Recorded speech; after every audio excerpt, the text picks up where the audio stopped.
Hello, hello, hello. Good afternoon, evening, morning, whatever day, time, location it is for you all. This is Alyssa from Mank Arts and Crafts. Today we're going to be doing a whip and chat for you all.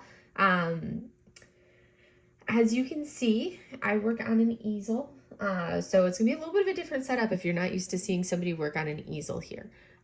We'll see how it works for you all. Hopefully this is a good angle, good setup. I went ahead and took my release paper off the first two sections for you so you didn't have the crinkle. This is actually my second time filming the beginning for it. I live in the desert, and this will be kind of like a great introduction for about a little bit about me, so you guys get to know me a little bit more, since I haven't done like a about me yet since I started my channel. But I've never lived in the desert before until just about almost a year and a half ago now, since I've moved out here to the desert. But I had to restart my video since we just had a crazy weather change just a couple days ago, and I've never lived in the desert before. My dog has never lived in the desert before. So I have an 11-year-old pug, and we've both lived in like very humid climates. So now that I live in the desert, she just hasn't taken to the climate change very well. So every time the weather changes like this, she starts she gets this really bad cough. So she started coughing like crazy the last couple days with this weather change. I also cough because it's allergy related. It's basically the winds changed and switched, and it released all these horrible allergens we have up here in the desert, which is a little bit, to me, always seemed like, yeah, so I start coughing, she starts coughing, and then she sounds like this, like, little coughing goose person. So she has been relegated to outside of my studio, so we won't have a little coughing dog anymore. But we'll see how long that lasts before she gets mad at me for locking her out, because she never gets locked out of the studio. She normally lays underneath my desk while I'm doing anything. But anyways, so today I am going to be working, you can see this is my whip. I'm going to be working on Genesis 1 by Jehsee. I'm over halfway done. This morning I was working on the border, and I got the border done on this half of the painting, which is a lot of color blocking, as you can see. So this is a round painting. And I'm now going back through. So I work a little bit differently than most people. I like to do all of one color on the half of the painting that I'm working on, because I work on it sideways. And then I go back through, and after I finish my color blocking, once I finish one color, then I go back through and I move to the next color. So I placed all of my color blocking in the border, and now I've got to go back through and fill in the rest of the area with this color for the symbol. So that's what we're going to work on now that we got the border color blocking done. So my tools that I'm going to be using right now, I'm using my clementine and mint sample for Mary Mud for my multi-placers. And then I've got an orange, bring it up here, an orange dreamsicle for my wax that I use on the other side. And then my tools, I'll probably, on this portion here, I'll be using this pen right here, which is from Jim's Handmade Pen Shop. And then when I have smaller areas, I usually switch over to this one. So today I'll be using this one. I've got a bunch of pens, but I haven't put my tips in the other pens. This one is actually a paint gem pen. Crazy, right? That one's a paint gem pen. And then occasionally I'll go over to the one that I used for all my color blocking for the border was this one here, which I think is absolutely gorgeous. And this is a Peachy Keen pens. So I used that one for all of the color blocking because it has a 10 placer. The other two have a 6 placer and a 3 placer in the tip. And I use angled tips. So those are the pens I'm going to be using, and I have a gorgeous, my tray, my holders for my trinket trays. That's the term, are from Lexi Sparkles. And then because this is such a big color, I'm using the large tray with the lid from Bella Art de Nicole. And that just gives me a chance to kind of run the drills around for the purples, because there's so many of this particular purple in this particular kit. So let me go ahead and restock, and off we will go. And you can kind of watch a little bit of my method of madness. We will see how this goes. I'm not used to working with anything in front of my face. Should probably start with my other pen.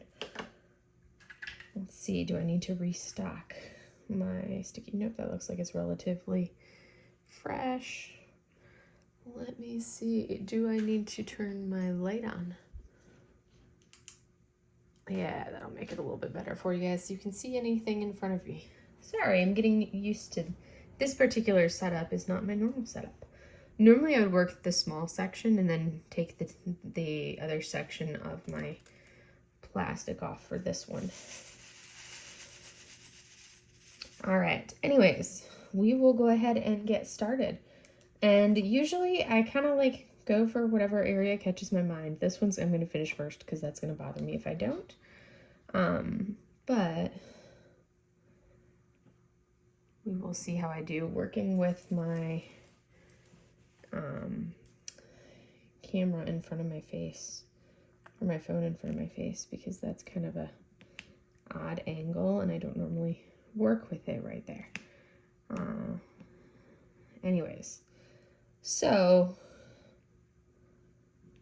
I'm not, we will see how I do with this whole doing and talking, because that for me will be the hardest part. I'm normally that person that it's like, hold on, let me write this down. I can't talk and write at the same time. So we will see, this will be concentration for me to be able to talk in place at the same time. This will be good practice, very good practice. So anyways, a little bit about me. You guys have probably noticed from my disclaimer that I have to put on the bottom of my videos. I'm actually active duty military, Navy actually. That's my branch of service. So you might be wondering, why are you in the desert if you're in the Navy? And that's because I'm in healthcare. I'm a physical therapist. So physical therapist by training. And I'm stationed on a Marine Corps base out in California. So Navy medicine provides healthcare for all of the Navy and the Marine Corps. Marines do not have their own healthcare because they fall underneath Department of the Navy. So that's why I put my disclaimer, because everything that I say reflects my opinions and does not represent the opinions of the Department of the Navy or the Department of Defense. So you'll see that on all of my videos at the bottom. If you have read my description box all the way to the very end, you'll see that in all of my videos. And that just protects me, protects the Department of Defense and the Department of the Navy. Not that I would say anything, but just in case. It's kind of that disclaimer. Like if I go to give a lecture or anything like that, and in any way, shape, or form, it's got my affiliation with the military is stated in any way, shape, or form, then I have to have that disclaimer on there. So that's just, standard military mumbo jumbo.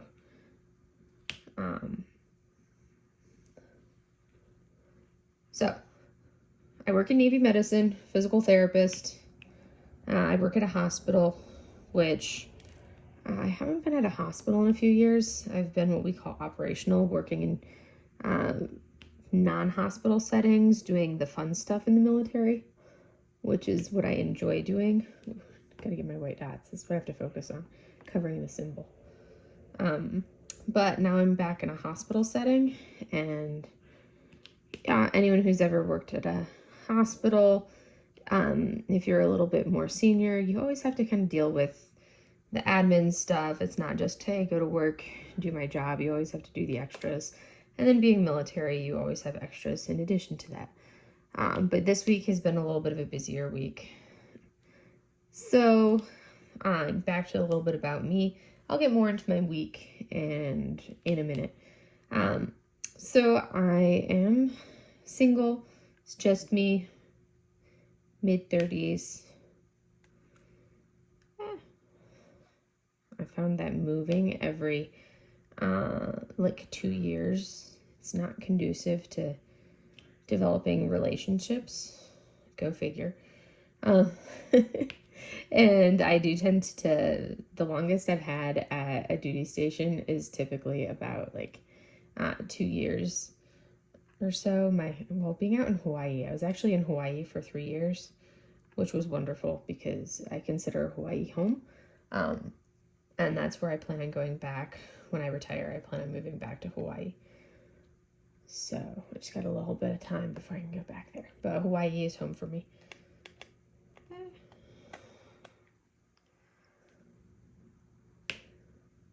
All right.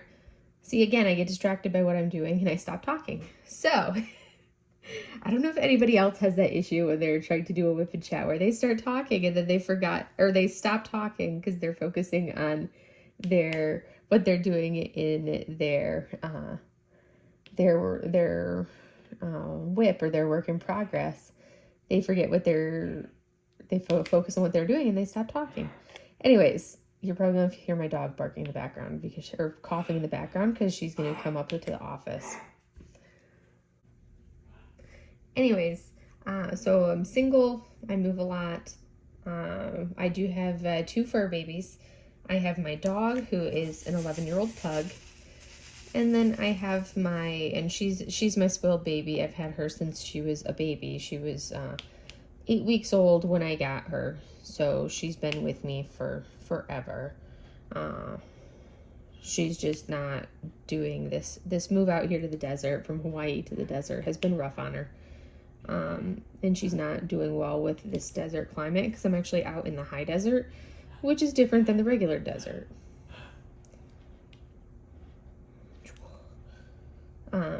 And this climate out here is not doing her well. Like she had this really, really bad allergy reaction that my first year in Hawaii. I wasn't expecting the fireworks show for New Year's, which is everybody in the neighborhood setting off like professional fireworks in the neighborhood. Like dead serious, people will spend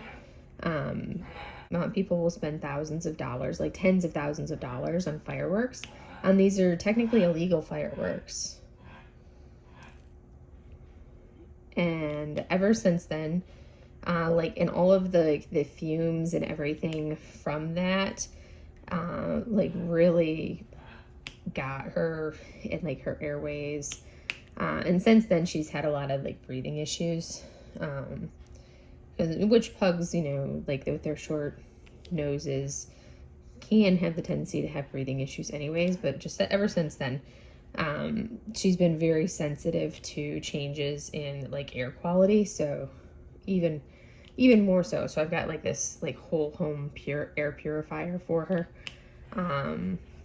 So you'll probably hear her coughing in the background. Got her on all the things, doing all the things for her, but like these last couple days, it's usually since I've been in the desert, this is only the second time it's been this bad. She just needs to lay down and sleep and it'll settle. But of course she won't. So I have my pug, and then her little sister, and that's Mylan, is my pug. And then I have a 3-year-old cat, Mochi. She's a Devon Rex. And oh my goodness, is she ridiculous. She is. And then she's been a little turd today. So of course my dog is coughing and having like, looking all pathetic because she's having hard time breathing today. Walking around coughing and being pathetic. She looks at you and wilts. And if you've ever seen a pug, when they wilt, their tail wilts. And you want to talk about pathetic, is looking at a pug with a wilty tail. Um, they have a perfect way of like hamming it up for you. So of course, this little stinker of a cat knows exactly how to push buttons. So she's been in a mood today. So Mylan's not feeling well. Mochi knows this and will follow Mylan, come up to her, bite her ankle, her back ankle. Mylan tries the evasion tactic and just tries to walk away and kind of get out of Mochi's striking distance. Mochi has been following her and continuing to like pest, and then she usually will pest until Mylan gets annoyed enough to react. But then, of course, that throws Mylan into a coughing fit, and I'm like, you are such a brat cat. Leave the dog alone. Like, it's like typical sibling rivalry, or like typical siblings, like the little sibling that just pests the big sibling until the big sibling breaks and yells at the little one. I'm like, that's what my cat has been doing today. She's such a stinker, but she's hilarious because she wants Mylan to play with her so bad, but Mylan is such a grumpy thing, such like a little old grump, that she just doesn't want to play with the cat. And the cat's like, but play with me. I want you to play with me. Because she's used to my mom's dogs. When she was a kitten, my mom picked her up for me and had her for the first few months to get her all of her immunizations and do her quarantine process before she could send her to Hawaii for me. And if anyone's ever not familiar, Hawaii has a very strict import policy for dogs and cats because it's a rabies-free island. Well, all of the islands, they're rabies-free islands. So the pet quarantine process is very strict. So your pet has to go through this whole big long process. So Mochi was almost 6 months old before she could get out to me. So she's probably about 7 or 8 months old. So my mom and dad had her for probably about 4 months or so at their house before I got her. And my mom's dogs, two golden doodles, just loved playing with Mochi. So Mochi's used to like roughhousing and tumbling and playing with my mom's dogs. And she comes out and she meets my grumpy pug. And my grumpy pug wants nothing to do with her. And she's like, but I want to play. And my dog is like, leave me alone. Don't look at me. Don't touch me. Ugh, leave me alone. But those are my girls. That's me. Those are my girls. My typical hobbies. So I have always had a camera in my hand. I don't remember a time that I've ever not had a camera in my hand. So that's been always like my primary hobby. My entire life has always been photography. I haven't been doing nearly as much photography since I've been out here in the desert because I love water. I mean, I guess you don't join the Navy if you don't like water. I grew up in Michigan. So in Michigan, you can't drive like 10-15 minutes without running into a lake at some point. If you personally don't live on a lake, then you have a friend who lives on a lake. And I grew up like 20 minutes from Lake Michigan. And for anybody who's never been to Lake Michigan is basically like a freshwater ocean because everything that you can do in the ocean, you can do in the Great Lakes.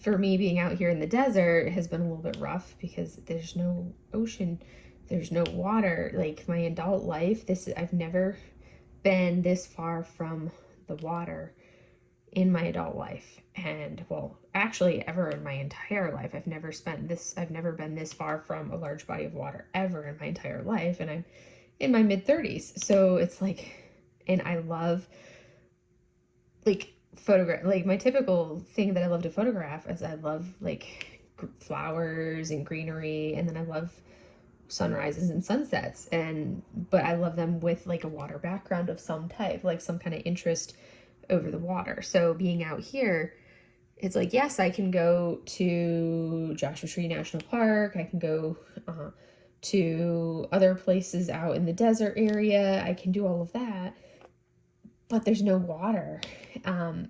So it's just not the same.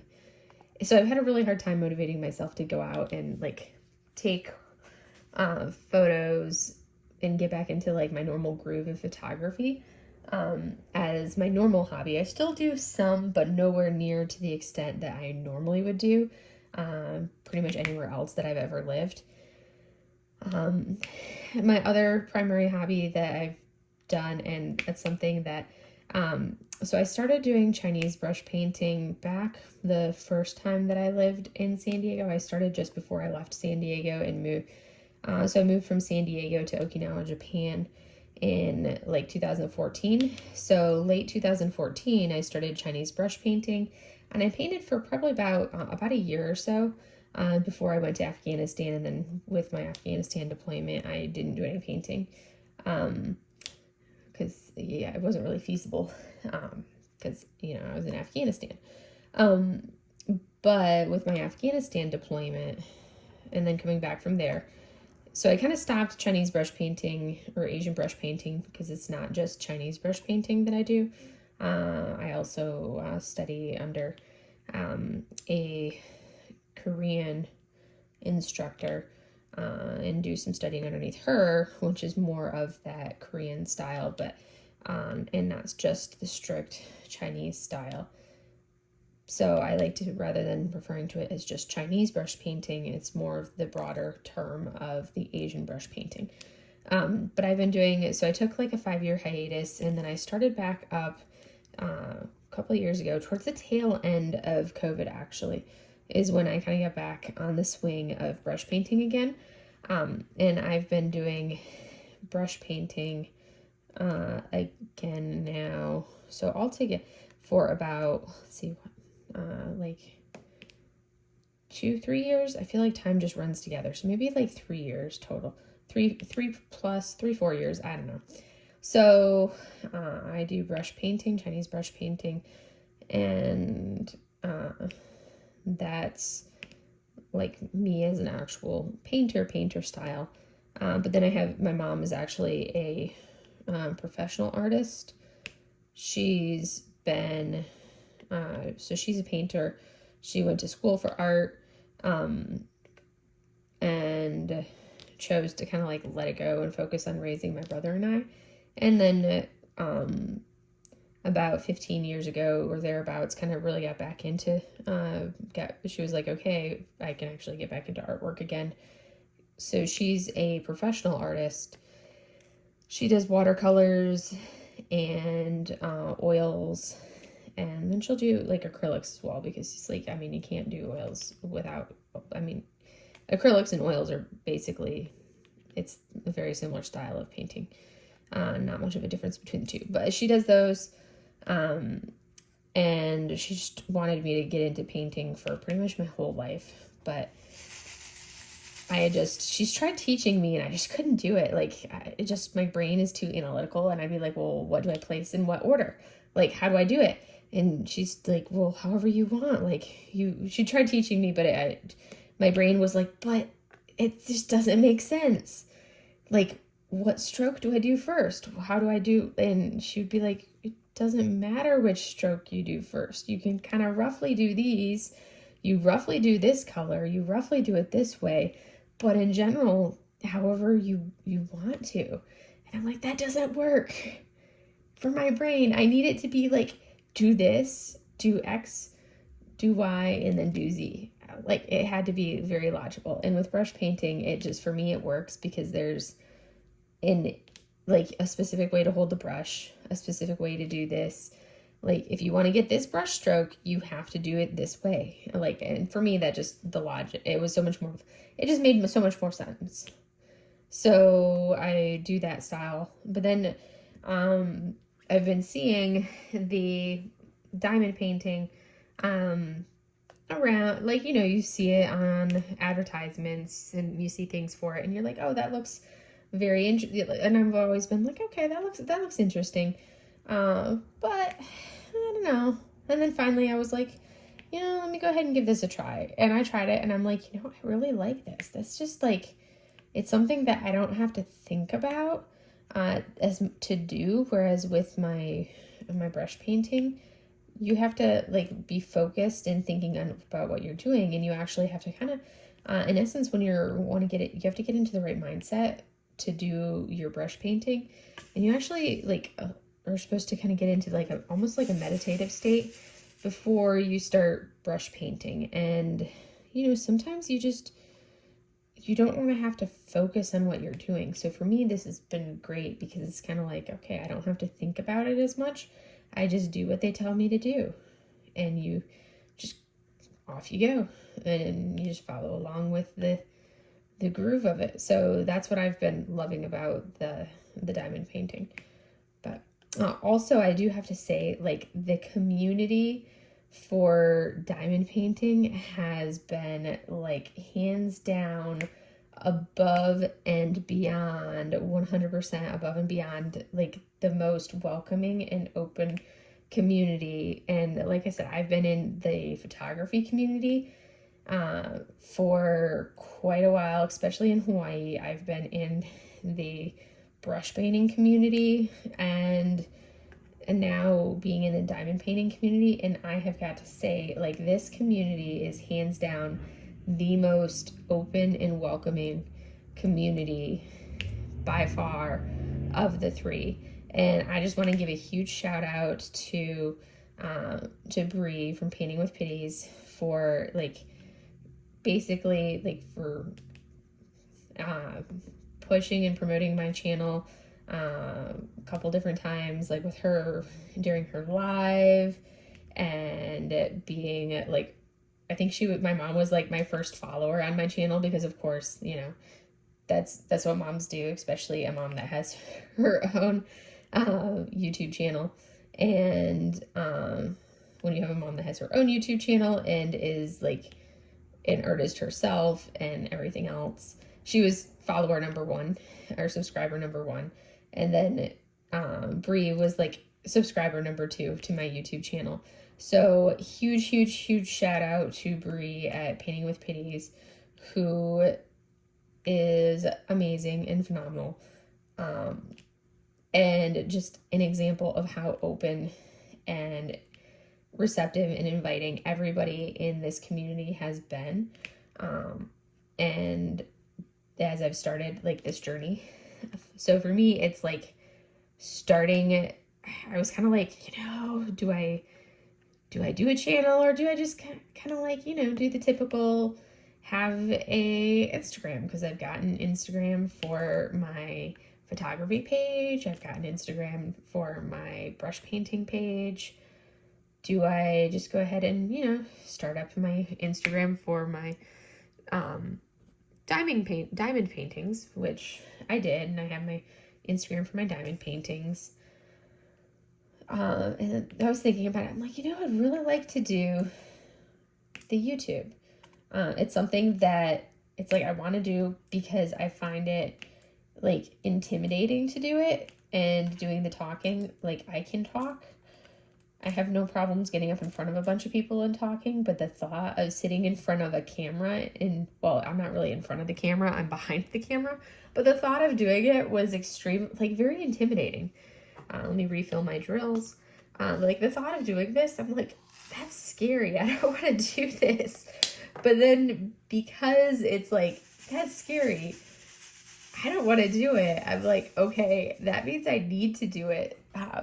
So my mom has always raised, like, she's been a great example and a great, like, role model for me, because if she finds something, like, if she's scared to do something, or she's afraid of something, then she'll make herself do it. So I still, like, a perfect example, right before a deployment on the aircraft carrier, I don't know what we were doing. Like, we were chatting about something, like, she was back in like Kentucky, and I was sitting there in San Diego, in Coronado, and we were talking about something, and it was a couple months before my aircraft carrier deployment, and I think it was like some random ad popped up for for skydiving, and I was like, I've always thought skydiving might be kind of fun. It's like kind of scary but kind of fun. And my mom was like, oh gosh, I'm so afraid of heights. She was like, I'm so afraid of heights. I don't know that I'll ever go skydiving. And then she like caught herself and she was like, you know, I need to go skydiving because I'm scared of heights. I need to do it. And then she kind of paused and she was like, how about we go skydiving we're out there before your deployment? And I was like, okay. So my mom and I went skydiving before, like the week while they were out, while my parents were out before my deployment. And oh my goodness, if you have never been skydiving, that is like, oh my word, that it's absolutely terrifying beyond belief, of course. I mean, you have no control. You're just like that first, like you go through like this crazy period of like this free fall of sheer terror. And you're like, oh my goodness, what am I doing? And all these thoughts are flying through your head as you're like hurtling through the air. And you're like, oh my gosh, what if my chute doesn't open, blah, blah, blah, blah, blah, what if, blah, blah, blah. And all of this is going through your head and you're just like hurtling through the air with like the wind rushing through like your hair.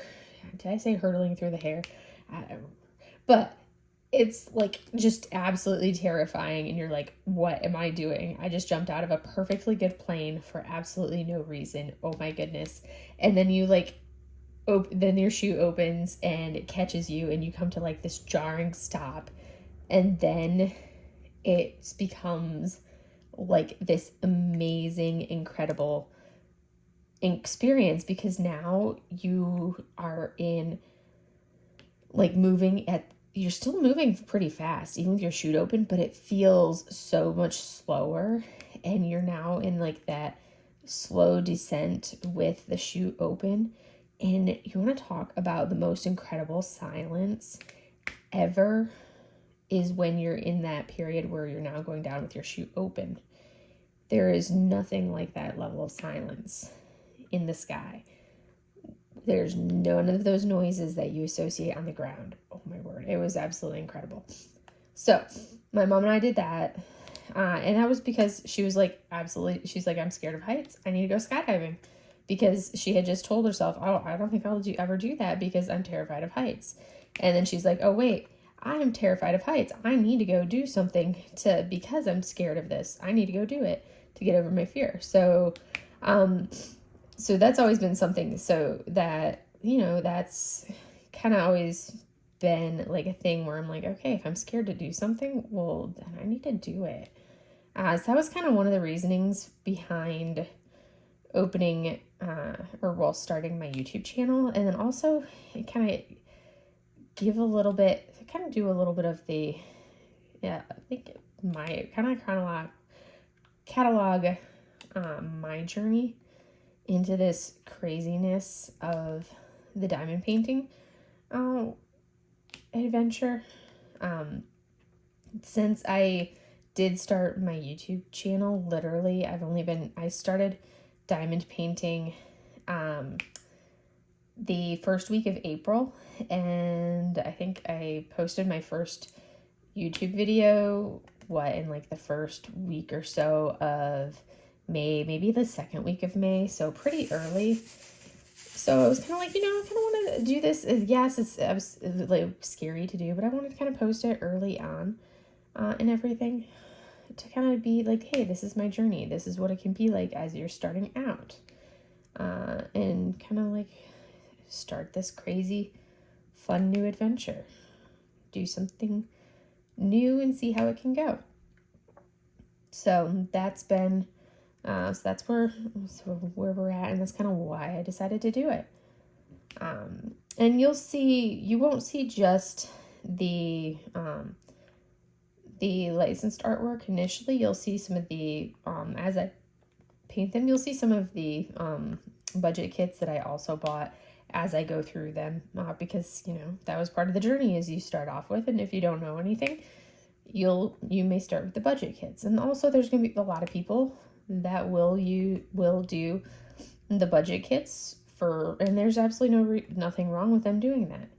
And I talked about that a little bit in one of my previous videos, so I'm not going to go into that here. I just say make sure you like look at look up the photo that you're doing, so that way it's a stock photo.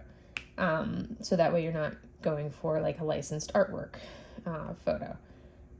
Which, as you saw from my April month in review video, the photos, the canvases that I do are not like typical photos of like something that people have necessarily really, they're not like things like this one, the painting that you see here.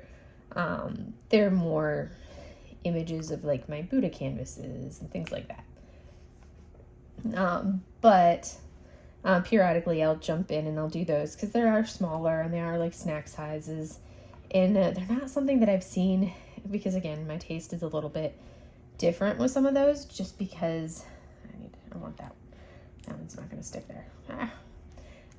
My tastes are a little bit different, and everybody has different tastes, but I've spent some time in, like I've said in some of my earlier videos, I've spent some time in Southeast Asia. I've lived in Okinawa, Japan, and I love like Asian culture. I love the Japanese culture. There's so many different elements to sorry, I have a little bit of my allergies are flared up too, not just Mylan's allergies. So with all of that, I haven't been able to find like the kits that I would like. A lot of the kits that I really want to do, they just don't make them, in a lot of like the licensed companies don't make those kits. And I think part of it is because it's not like mainstream of what most people would want. So I've had to go, when I was like searching of like the style I wanted, the only place when I searched for them, like the only places that had them were like Amazon and Temu. So a lot of those kits are from Amazon and Temu, because they weren't mainstream. I think looking through, I think Diamond Art Club has like 2 Buddha kits that they've done. 2 or 3. I have 2 of them, and then one of them that I'm still waiting for them to restock. And that's it. That's all. Like, they only have a handful of them. One of them, I'm like, yeah, I don't really want that one. One of them that they've archived that I was able to get on like a D-stash that I'm excited for, because that one is actually one that I like the look of. But none of them look like the kits that are anywhere near the style of the kits that I've gotten off of like Amazon or Temu. So anyways, let me go ahead and talk a little bit about my week so you guys can see. So I've given you a little bit of my background. I love traveling in Southeast Asia. I was supposed to go to Bhutan and New Zealand. Those were the 2 trips that I had booked. The New Zealand definitely isn't Southeast Asia, that's Oceania. But those were the 2 trips I was planning on going on before COVID hit, and I have yet to reschedule them. Oh yes, because not only am I a Navy physical therapist, I also decided in my brilliant mind during COVID, hey, I need something else to do. So I decided to go back to school. So anybody not familiar with physical therapy, our degree to do our job is a doctorate. So I have my doctor of physical therapy. I did go back a couple years ago because I was bored, and I got a master's degree in military studies with a concentration in strategic leadership, because I want to do something fun, and that sounded interesting. And it didn't have anything to do with medical, in medicine in any way, shape, or form. So I was like, yeah, that'll be fun. That's something different to do. So did that a few years back, but I was like, I want to go back to school. So I'm actually in the process of working on my Doctor of Science in physical therapy. So a Doctor of Science is basically, it's equivalent to a PhD. Both of those degrees can be used as Both of those degrees are, like, a PhD is very research heavy, whereas you still do research as a doctor of science, but it's much more clinical emphasis. So, like, in the physical therapy realm, a lot of the PhDs in the physical therapy realm, you'll find them only really working in a research setting, and they can get very out of touch with the real life, what it's actually like working with patients, because they spend so much time doing research. So I wanted to get either a doctor of science or a PhD, and I researched a lot of different degrees or a lot of different programs, and ended up with the program that I'm working on, which is a doctor of science in physical therapy with an concentration in orthopedic manual therapy. I know, a lot of jumbly jargon.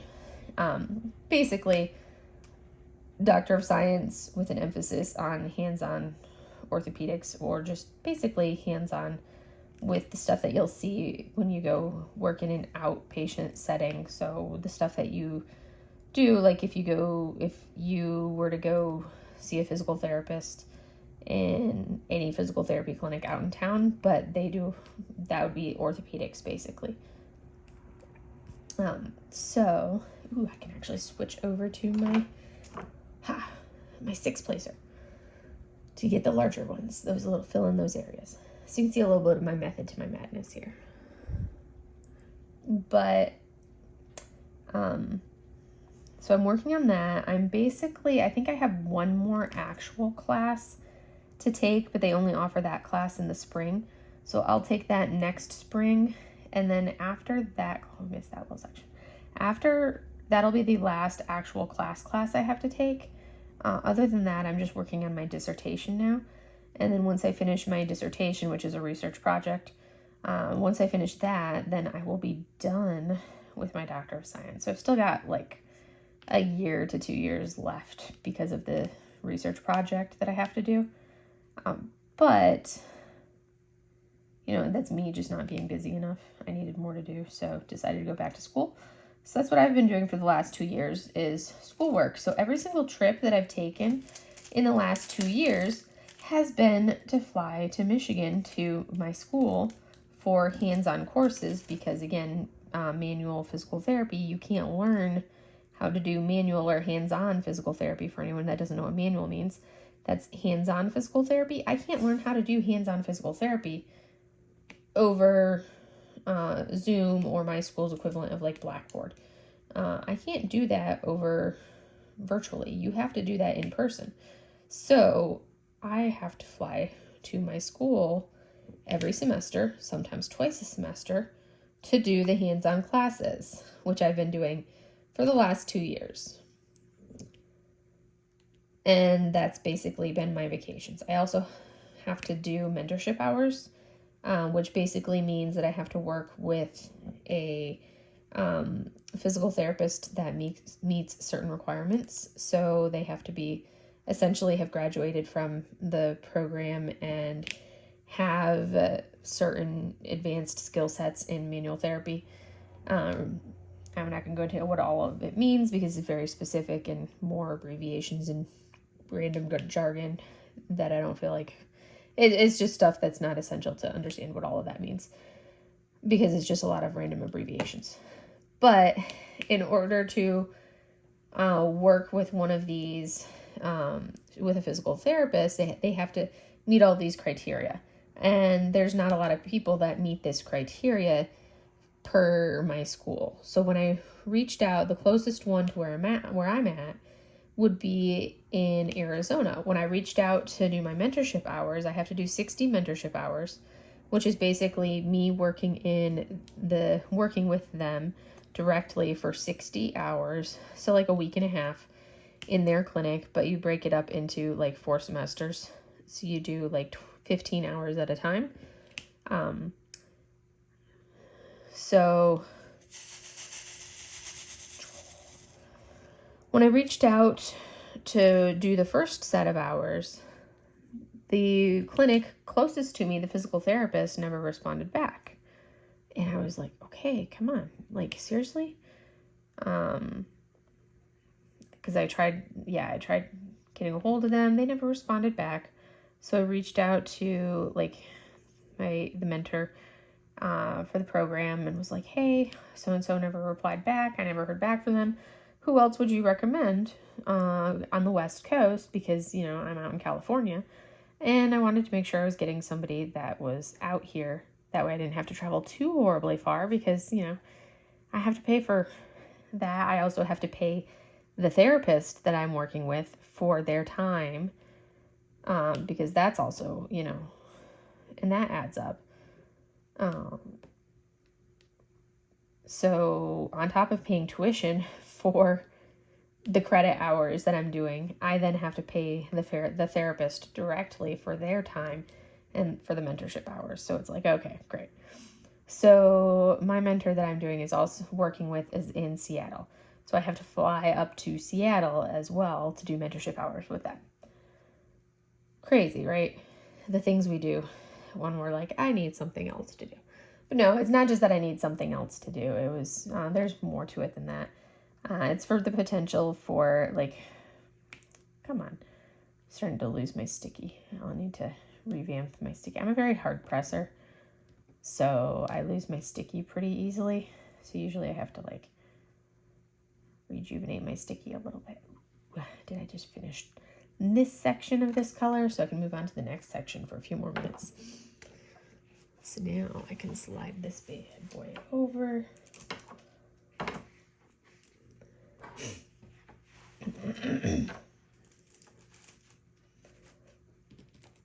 Get a little bit of a crinkle.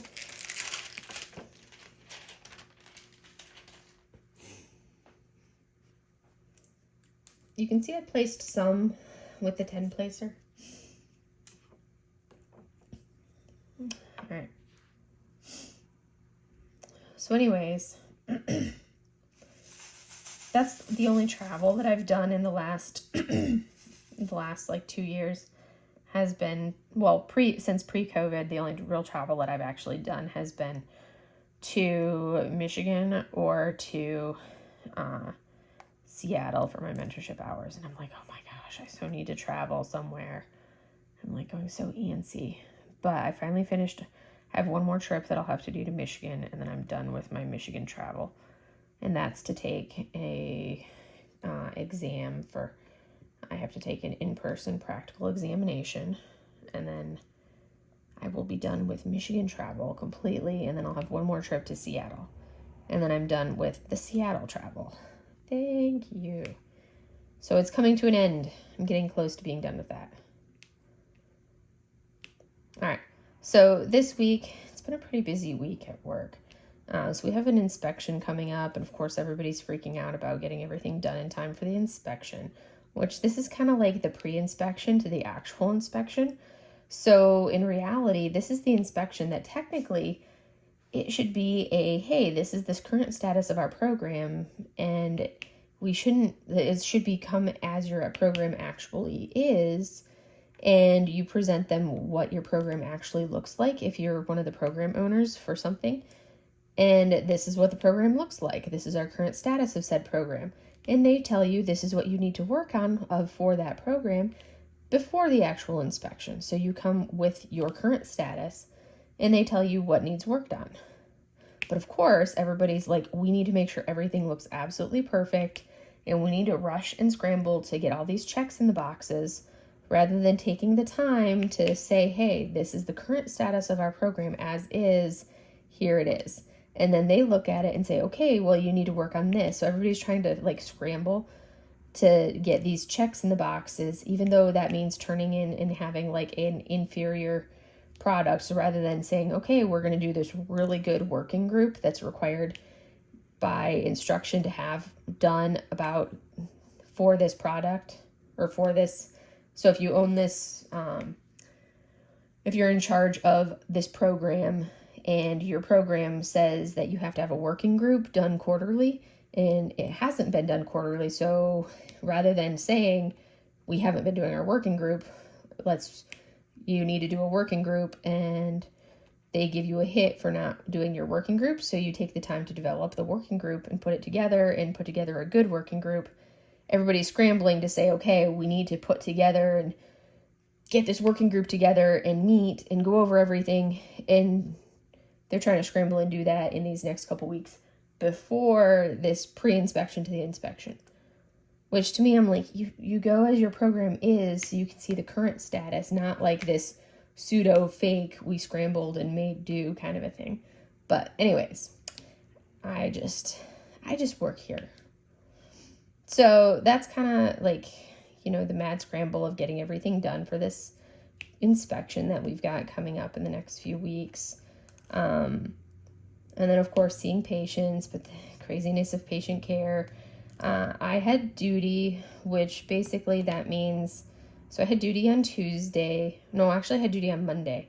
So on Monday, I get there at 6:30, and I don't leave the hospital until 7:30 on Tuesday. So get to work 6:30 Monday morning, and I leave the hospital 7:30 Tuesday morning. And you're there, and basically you could be up the entire 24 hours. You could get a chance to actually sleep. It's just basically the luck of the draw. And then I had a meeting that I had to go to on Monday morning, so I had to adjust my schedule. Normally I would get the day off on Tuesday where I'd get to go home because, it's not safe to see patients on Tuesday if I've been up all night, which I could have been up all night, but I wasn't. So normally I go home after I do my turnover on Monday morning, or on Tuesday morning I go home. But I had to move 3 patients from Monday over to Tuesday because my schedule is really full. And that was the only way to get them to fit in because the meeting came up last minute. So I moved them over to Tuesday morning. So I didn't get to leave until 9:30 because I did my turnover and then I had to see my patients. So that way I could get them filled in and seen, and then they didn't have a big delay before, because otherwise it would have taken a couple weeks before I could get in to see them. And then, so that was Monday. So then I get home on Tuesday at 9:30, 10-ish, to my girls, who of course are always mad at me because I've been gone. And then, so I get home, and then Tuesdays, it's that day that you get back is always a wash. I did get a lot of diamond painting done on Tuesday because, not I had a lot of other stuff to do. I always end up with a migraine because you don't sleep well. I usually average about 4 hours of sleep on my duty days. That's just kind of the standard. I usually end up going to bed at midnight, and then I'll wake up around 4:30 in the morning or so. So that's kind of the standard on those duty days. So I'm always exhausted. I usually end up trying to go to bed early. If I can, I try to sleep a little bit, which I don't usually end up falling asleep. I usually end up taking I just rest there, which is better than nothing. That was Tuesday. Wednesday, what did I even do on Wednesday? Goodness. I think Wednesday was a really late day at work. Yes, it was. I did some admin stuff. I had meetings after meetings.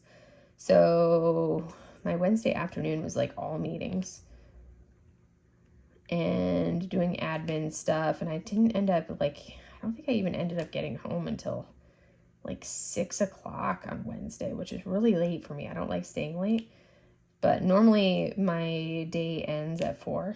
But I didn't even end up leaving work until 6:30 on Wednesday, which is really late. But that was a really long day because, again, like I said, it's been really busy at work. But there was, I was dealing with things because I run the physical and occupational therapy department. So I was dealing with some admin stuff and some, issues with a staff member, which was one of those things that you don't want to deal with, but you have to. So I had one of those, and then Thursday wasn't as bad. So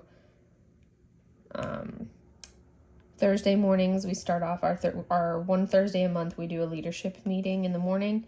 So we had our leadership meeting bright and early, and then medical executive committee board. We met after that, so I went from like meeting to meeting, and I didn't see my first patient until 9 o'clock on Thursday morning, which was a nice little break. And then I had another, and then let me think, what did I even do after that?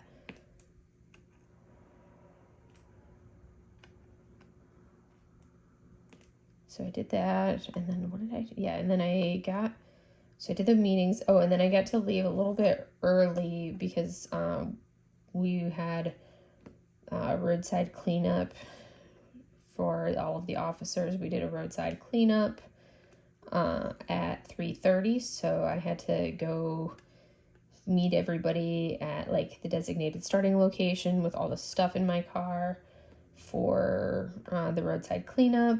So we did that for an hour, and then I got to head home, so that was wonderful. And that's just basically where where you adopt a section of the road, and you'll see those, like that mile stretch of road, like adopted by whatever association or whatever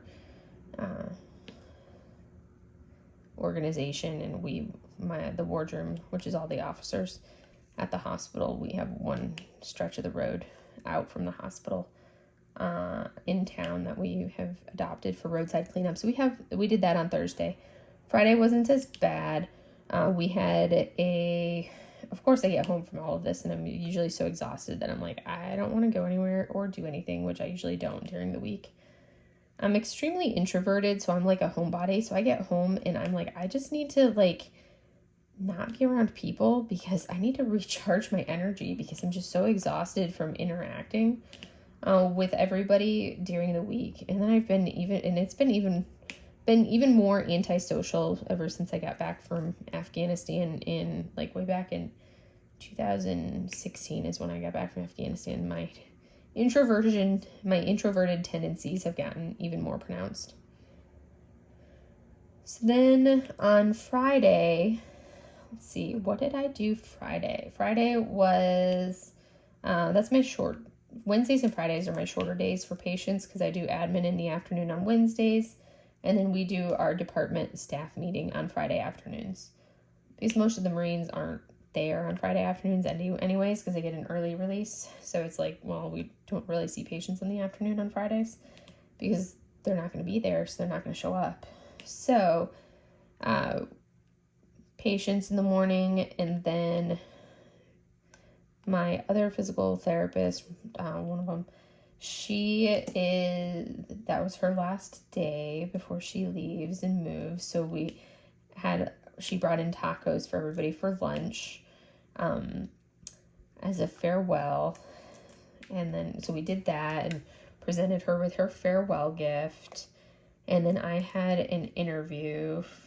After that, I had to go run and be interviewed for the potential for like a higher level position. I hate interviews. It's like, to me, I'm like, okay, you've got my package, you know me, I've been here at the command for, I've been here for a year and a half already. You probably already know which one of the applicants you want for the position. So I feel like the interviews are just a formality, like a check in the box of, okay, we're doing it so we can pretend that we're being fair, but we already know who we want for this position. So it's like, well, they're going to pick me or they're going to pick somebody else. They're probably going to pick somebody else. I'm kind of a long shot for this position. But I knew I was like, I'll regret it if I don't apply. So I applied. I got interviewed, which I think they interviewed everybody anyways. Because the military likes to be fair like that on things. So we will see. I'll find out eventually in the next couple weeks whether I get the position or not. Which I doubt I will. It's kind of a long shot to get that position, which I'm like, I want it, but at the same time, I don't want it. So we'll see whether I get that position. So I did that interview, and it's like, like, I always feel like interviews are they're so hard, because it's kind of like, I hate talking about myself, and I feel like an interview is nothing but talking about yourself, because it's like, the questions are like, what's your leadership style? And give us an example of utilizing that leadership style. And I'm like, really? Or like, what are your 2 strengths and 2 weaknesses that you see for being in, that you have, that would like apply for this position? Like things like that. And I'm like, oh, what's your communication style? And give us an example of your communication style that you've used in the past. Like things like that. And I'm like, okay, like part 1 of that question is easy. Like, I feel like I can talk about that. But I hate having to like think back of like, give us an example of how you've used your communication style in action. And I'm like, I like to basically, when I leave and move somewhere new, I don't hold on to stuff like that. So I'm like, okay, I've been there, I moved on, and that's not part of what I have or am anymore. Like, I don't hold on to it and be like, okay, this is what I did in this situation. So granted, I had like prepared, and I had thought about like, what is my leadership style? What is my communication style? I thought about all of those questions. I just didn't think about specific examples ahead of time. So I was like, oh crap, now I have to think of an example. So the first couple questions, you're getting in there for the interview, and the first couple questions are always tough, because you're like, oh, and you kind of have to get into your groove. And then I feel like I kind of got into my groove better, and it was easier to answer. And like some of them, I'm just like, oh God, I hate these questions. And yeah, so we'll see how it went. But I just hate interviews. It's just kind of like, I don't like talking about myself like that. Like, I'm not a big like brag about me person. I'm like, I'll brag about my people that work for me. I love bragging about the people that work for me, but I hate bragging about me. But I don't know. Some people are really good at the bragging about themselves and wordsmithing to make themselves sound better. I'm not one of those people. That's hard for me. Again, that's part of why I decided to start this YouTube, so that way it would force me to actually do more of like the talking and talking about myself, because that's what I don't like. Anyways, I have now been talking for a little over an hour, so we're gonna go ahead and pause it here and call this good for today. So if you guys want to go ahead and if you want to let me know, what are your thoughts on talking about yourself? Who likes actually talking about themselves? You can leave that down in the comments if you enjoy that, or if you're like me and you really don't enjoy talking about yourself. Also, if you want to let me know if you're as introverted as I am, or if you're an extrovert. That's always interesting to find how people fall on the introversion, extroversion scale. A lot of people are surprised when they meet me in person to find out that I am introverted, because, my job forces me to act extroverted, just because, I'm a physical therapist and I work with people all day long, and you have to be on and interact with people. And you have to act outgoing, but no, I am very, very introverted. Very, very introverted. You give me the choice between going out with people or, curling up with a good book. I'll take that good book any day. You ask me to go out with you, like, hey, you want to go out tonight? And I'll be like, no, sorry, I have plans. And my plans are to, sit on the couch with my dog and read a book, or, sit here and diamond paint or something else. Now, if you had asked me a week ago and I had planned it into my schedule and I was expecting to go out, that's a different story. But you ask me last minute, no, I'm not going to do that, because I did not mentally prepare myself for that, and I don't do that. But anyways, I hope you guys have enjoyed some of my random ramblings. So this was my first Whip and Chat. As you can see, a little bit of my method of madness. Next time, I will be working on, my goal is to finish this piece this weekend, and then I can move on to something that's will be you guys should hopefully, next time I'm doing something, you'll see a piece that's not quite as much working in one area. But I did finish all of the color blocking, so you didn't have to watch me do all the color blocking of the border part, which is, you know, this entire section. Anyways, hope you guys have a wonderful rest of your day, week, whatever it is that you're watching. And if you want to go ahead and like and give me a like, thumbs up, subscribe, and go from there. Have a good rest of your day.